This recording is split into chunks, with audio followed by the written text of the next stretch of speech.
Kamusta mo kayo? I'm good. I miss you. Naman, Mare. Ang laking halaga nun. At saka wala naman akong ganung ekstrang pera. Para saan mo ba kailangan yun? Sa pag-aaral nga ni Des, sa tuition niya. Dalawa man. Para tigilan niya ako dun sa kakukulit sa akin sa alok nitong si Agnes. Alam mo, hindi ko naman talaga maintindihan sa'yo. Bakit ba hindi mo nilang tanggapin yung inaalok ni Agnes? Salamat. Para sa ganun, diba, wala nang problema.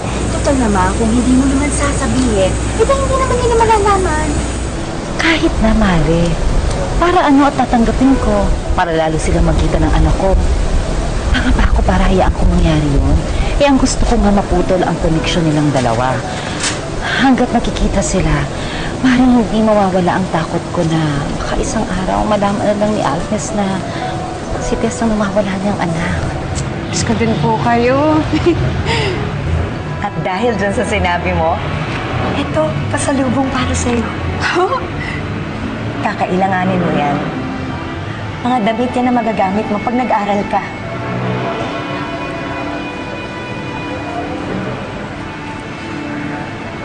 Naku, ma'am, hindi ko na po matatanggap to.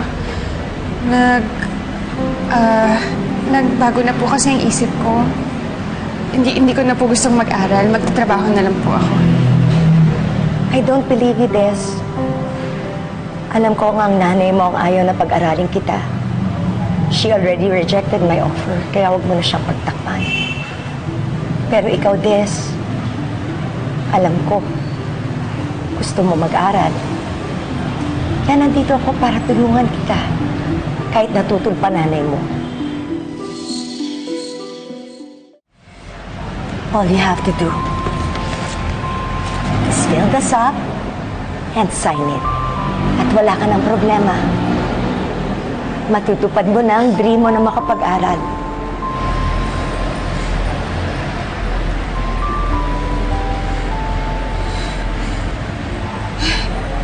Pero ma'am, paano po si nanay? Alam mo, hindi ko alam kung bakit umaayaw si Madel. Alam mo, bakit hindi mo na lang tanggapin ito? Sabi mo sa kanya, tinanggap mo yung alok ko. And I'm sure, hindi na yung kukontra. Ma'am, maraming salamat po talaga. Tama po ko yung gusto ko po talagang makapagtapos. Pero hindi ko po kasi gusto nung magalit sa akin si nanay. Pasensya na po kayo, ma'am, pero hindi ko po talaga matatanggap yung alok nyo. Sorry po.